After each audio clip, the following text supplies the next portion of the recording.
How Kharosthi was read. Kharosthi को कैसे पढ़ा गया, तो इसकी जो स्टोरी है ये पूरी की पूरी ब्राह्मी से अलग है। ब्राह्मी में क्या हुआ, स्कॉलर्स ने पंडित्स की हेल्प से संस्कृत को अजम्पशन में लेके कि ये संस्कृत के जैसी होनी चाहिए और फिर इसको बैकवर्ड डायरेक्शन में डेसिफर करने की कोशिश की, और जो पुराना इंस्क्रिप्शन मिला था दैट वाज इन प्राकृत, और फिर फाइनली वो जेम्स प्रिंसेप की हेल्प से अशोकन ब्राह्मी बन गई थी। लेकिन खरोस्ती की जो डिस्कवरी हुई वो बहुत इजीली हो गई कि जो इंस्क्रिप्शंस थे नॉर्थ वेस्ट में वो पूरे के पूरे डिफरेंट थे। अब जो स्क्रिप्ट यूज की जा रही थी नॉर्थ वेस्ट में दैट वाज खरोस्ती। तो इंडो ग्रीक किंग्स जो थे उस एरिया के वो 2nd सेंचुरी और 1st सेंचुरी BCE में इस खरोस्ती स्क्रिप्ट को यूज किया करते थे अपने कॉइन्स पे। तो उनके कॉइन्स पे लिखने की वजह से ये बहुत इजीली समझ में आने लग गई। क्यों? क्योंकि जो कॉइन्स थे उन पे नाम लिखे होते थे राजाओं के, और वो ग्रीक में और खरोस्ती स्क्रिप्ट में लिखे होते थे। तो जो यूरोपियन स्कॉलर्स थे जिनको ग्रीक पढ़ना आती थी उन्होंने कंपैरिजन शुरू कर दिया, और जैसे सिंबल A था वो दोनों स्क्रिप्ट में सेम था, जैसे कि नाम लिखा हुआ था अपोलोडोटस। तो प्रिंसेप ने ऑलरेडी आइडेंटिफाई कर लिया था लैंग्वेज को खरोस्ती की, language of the Kharosthi inscription as Prakrit. तो खरोस्ती इंस्क्रिप्शंस को उन्होंने प्राकृत के को ऑलरेडी डिसिफर कर लिया था, आइडेंटिफाई कर लिया था कि ये प्राकृत लैंग्वेज है खरोस्ती स्क्रिप्ट में लिखी हुई, जो कि खरोस्ती स्क्रिप्ट काफी कुछ ग्रीक से मिलती जुलती है। तो यूरोपियन स्कॉलर्स की हेल्प से इसको रीड करना पॉसिबल हुआ, और फिर लंबे लंबे इंस्क्रिप्शंस को भी ये डेसिफर कर पाए। Next topic is historical evidence from inscriptions on page 47।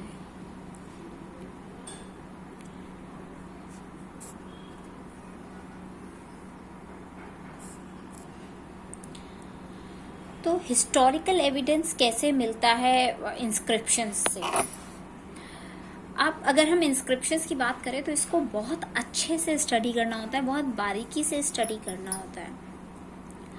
तो इंस्क्रिप्शंस को स्टडी करने वाले को क्या कहते हैं, एपिग्राफिस्ट।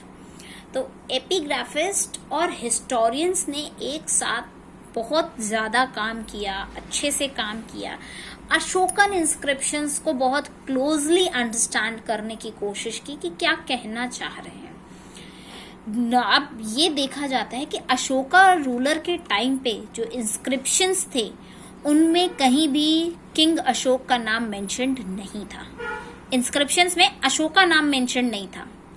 तो अब ऐसा क्या था जिससे हिस्टोरियंस ने और एपिग्राफिस्ट्स ने दोनों को कनेक्ट कर दिया कि भाई ये काम अशोका ने किया है, जब उस पे नाम ही नहीं लिखा अशोक का तो कैसे कनेक्ट कर दिया।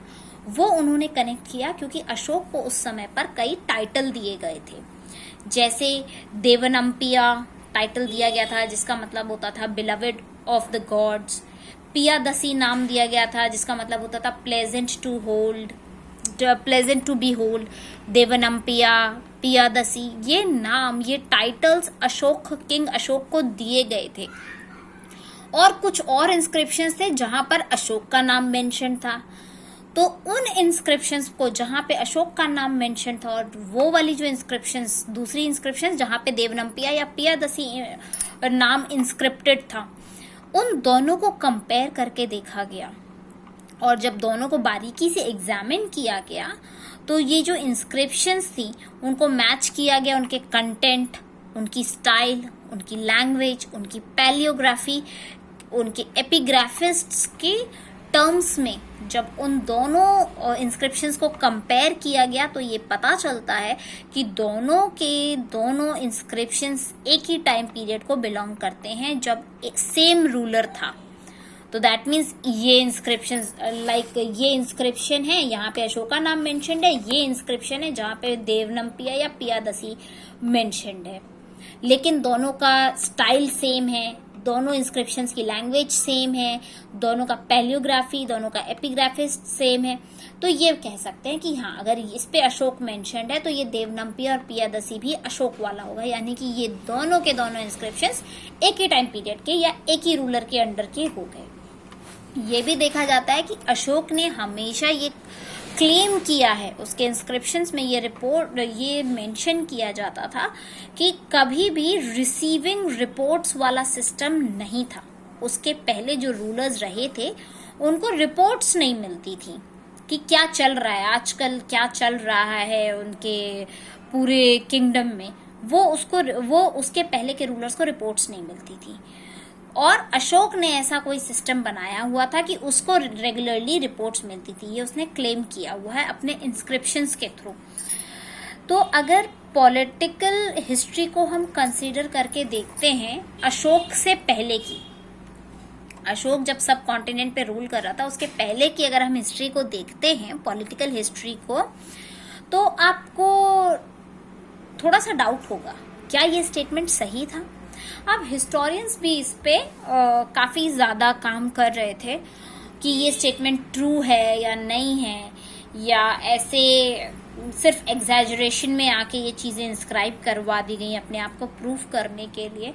तो हिस्टोरियंस इसको स्टडी करने के लिए अधिकतर इंस्क्रिप्शंस में आगे चीजें ब्रैकेट्स के अंदर लिखी होती थी। तो एपिग्राफिस्ट्स इसके सेंटेंस को बहुत क्लियर मीनिंग समझने के लिए उन ब्रैकेट्स को भी अंडरस्टैंड करने की कोशिश करते थे, बट वो इतनी बारीकी से उसको समझने की कोशिश करते थे कि ऐसा ना हो जो मेन कंटेंट है सेंटेंस का वो चेंज हो जाए। जैसे अधिकतर होता है ना, हम सेंटेंस लिखते हैं और सेंटेंस के बाद अगर कोई एक ऐसा टर्म होता है उस सेंटेंस में जो हम चाहते हैं ज्यादा क्लियर हो जाए तो हम ब्रैकेट में उसका मीनिंग लिख देते हैं हाथ के हाथ उसी सेंटेंस में। तो वैसा ही इंस्क्रिप्शंस में विद इन ब्रैकेट्स कुछ कुछ चीजें लिखी मिली, तो एपिग्राफिस्ट ने उसको बहुत गौर से पढ़ने की कोशिश की है और एपिग्राफिस्ट को एक टर्म मिला है, दैट इज पतिवेदिका, जिसको आज के रिपोर्टर से कंपेयर किया जाता है। मतलब आज की डेट में जो रिपोर्टर्स काम करते हैं उस डेट में पतिवेदिका वो काम किया करते थे। जैसे यहाँ पे आप देख सकते हैं the orders of the king में। सो देवनम्पिया पियादसी के बारे में अगर हम बात करें, देवनम्पिया पियादसी यानी कि अशोक के बारे में बात हो रही है, तो उसने ऐसा एक सिस्टम बना के रखा था कि उसके रेगुलर रिपोर्टर्स होते थे जो कि एक पर्टिकुलर अरेंजमेंट को फॉलो करते थे। उन्होंने पूरा एक सिस्टम बना के रखा था कि पतिवेदिका उसको हर छोटे बड़े अफेयर के बारे में आके तुरंत बताते थे, भले ही वो कहीं भी हो, कहीं भी हुआ हो, वो खा रहा हो, पी रहा हो, सो रहा हो, काऊ पेन में हो, कहीं भी हो, वो आते थे और उसको रिपोर्ट करते थे, और उसको टर्म उन्होंने दिया वो था पतिवेदिका।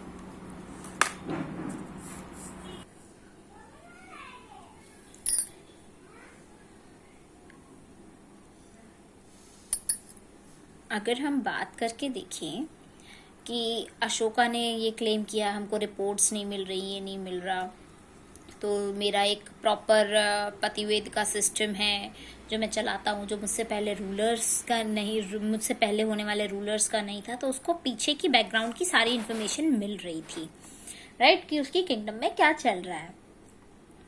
लेकिन अब एपिग्राफिस्ट ने जब इन सेंटेंसेस को इतने बारीकी से, जो ब्रैकेट्स में लिखी हुई चीजें हैं उनको बहुत केयरफुली स्टडी करना शुरू किया बिना सेंटेंस के मीनिंग को चेंज किए हुए, तो हिस्टोरियंस ने कई सारे असेसमेंट करके निकाले, कई सारा कंक्लूजन्स निकाले कि ये कैसा रहा होगा अगर किंग का ऑर्डर इंस्क्राइब्ड है किसी नेचुरल रॉक पर सिटीज के पास में।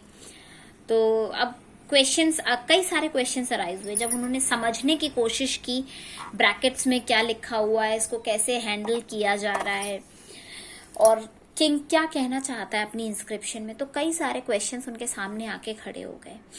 तो हिस्टोरियंस के सामने कई क्वेश्चंस थे, जैसे कि ये जो इंस्क्रिप्शंस वाली रॉक्स होती थी, क्या ये सिटीज के पास में होती थी या जो इम्पोर्टेंट कम्युनिकेशन के रूट्स होते थे उनके पास में होती थी, जिससे कि जो भी गुजरने वाला पासर बाय है वो रुके और उसको रीड करके जाए।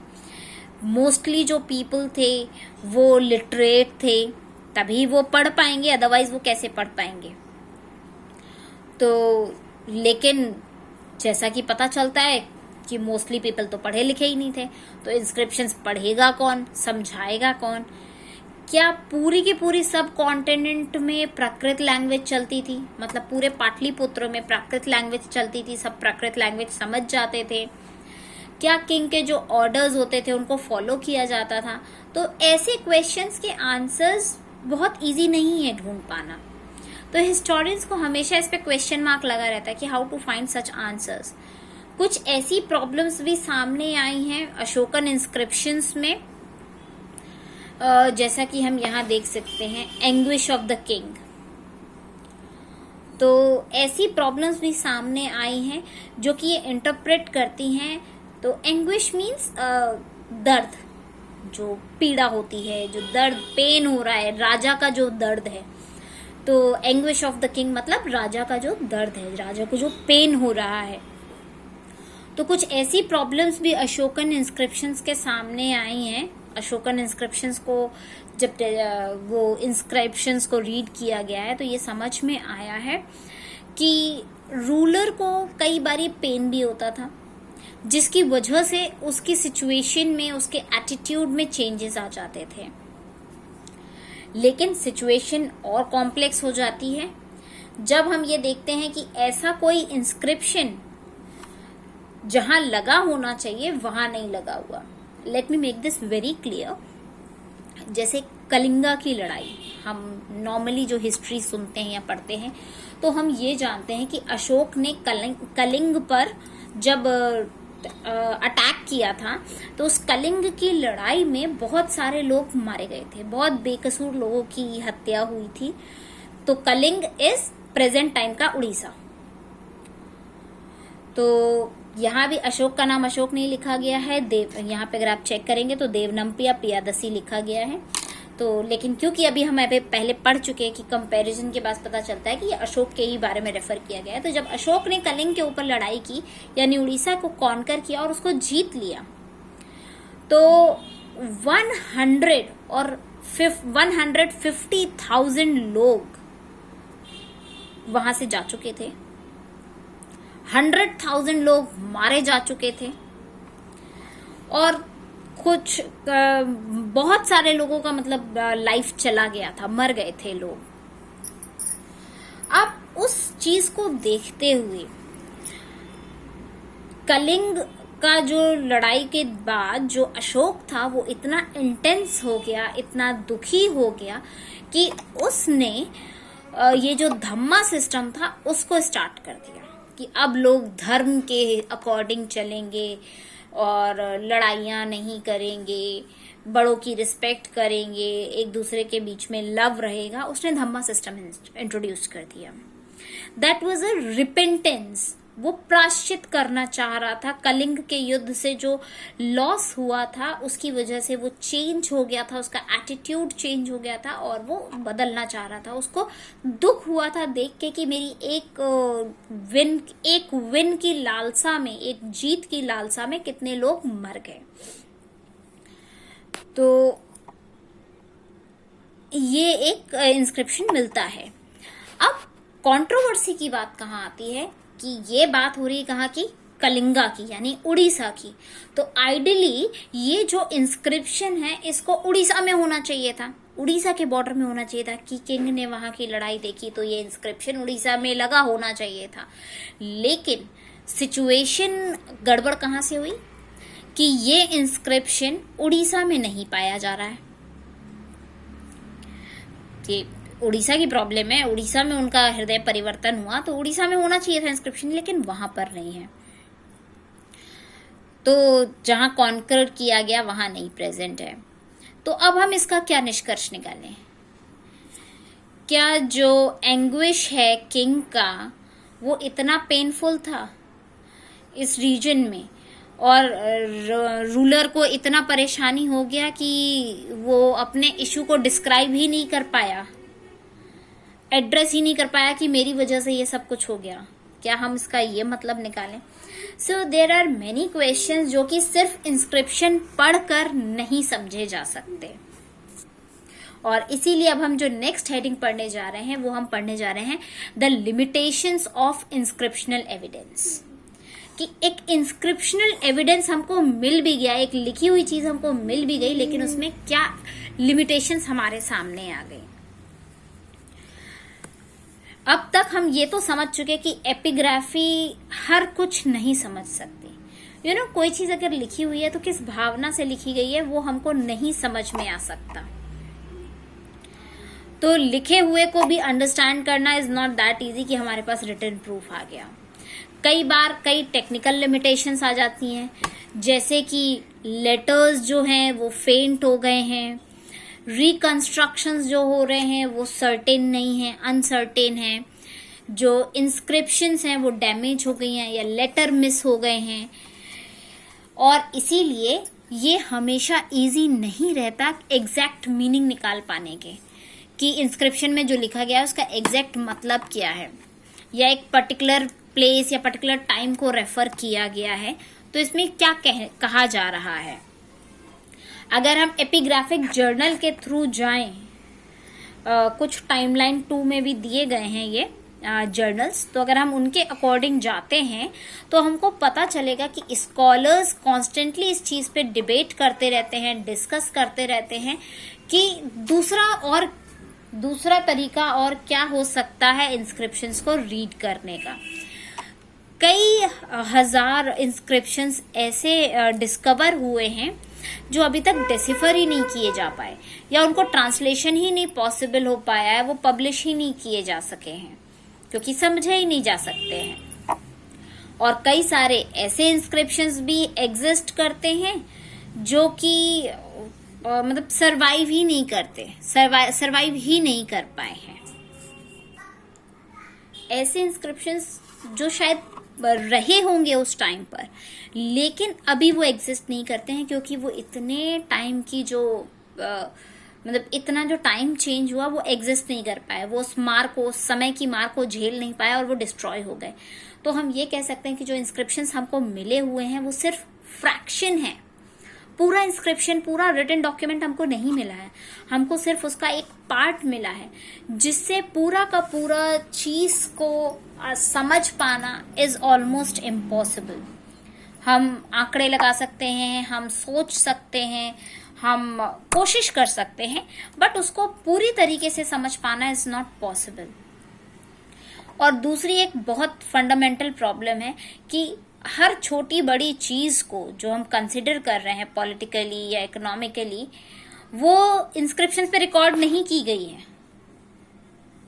हमारी डे टू डे लाइफ में क्या हो रहा है हम उसको नहीं लिख रहे हैं, तो वो इंस्क्रिप्शंस पर नहीं है। तो लाइक रूटीन में जो एग्रीकल्चर प्रैक्टिस हो रहा है, या खुशियां हैं, या जो गम उनके बीच में चल रहे हैं, उनको इंस्क्रिप्शंस पे नहीं मेंशन किया गया है। तो हम उस पर फोकस नहीं कर पा रहे हैं, हम उन चीजों को नहीं समझ पा रहे हैं, हम उनके यूनिक इवेंट्स जो उस टाइम हुआ करते थे उनको नहीं जान पा रहे हैं। ऑल्दो जो कंटेंट है इंस्क्रिप्शंस का वो हमको बताता है कि उस टाइम के लोग कैसे रहे होंगे, कैसे उन लोगों को जो कमांड कर रहा था, जो कंट्रोल कर रहा था, वो किंग उनको कैसे कंट्रोल करता होगा, ये चीजें हमको पता लगती हैं।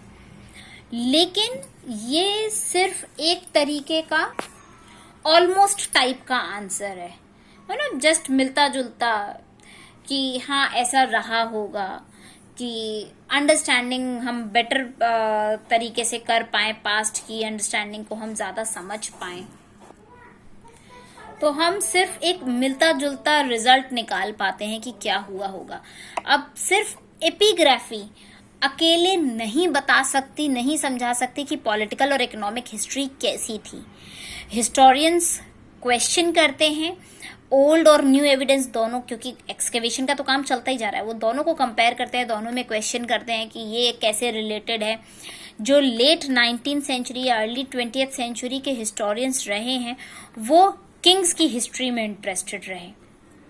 लेकिन मिड 20th सेंचुरी के बाद से जो इश्यूज आए हैं वो इकोनॉमिक चेंज के भी आए हैं, डिफरेंट सोशल ग्रुप्स इमर्ज होकर सामने आए, उनको भी ध्यान दिया गया, उन पे भी इम्पोर्टेंस डाली गई है।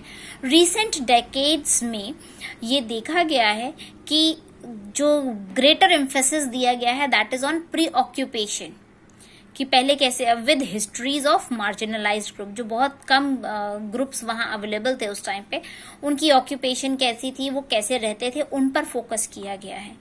इसका मतलब है कि अब हम एक नए तरीके से हिस्ट्री को जानने और समझने की कोशिश करेंगे। पुराने सोर्सेस को दोबारा से स्टडी किया जा सकता है और डेवलप की जा सकती है नई स्ट्रेटजी एनालिसिस के बिहाफ पे, कि कैसा एनालिसिस होके आ सकता है सामने, क्या हमने सही समझा था या नहीं समझा था। ऐसे कुछ कॉपर प्लेट्स मिली हैं कर्नाटका में जिन पे इंस्क्रिप्शंस लिखी गई हैं, ये 6th सेंचुरी की हैं।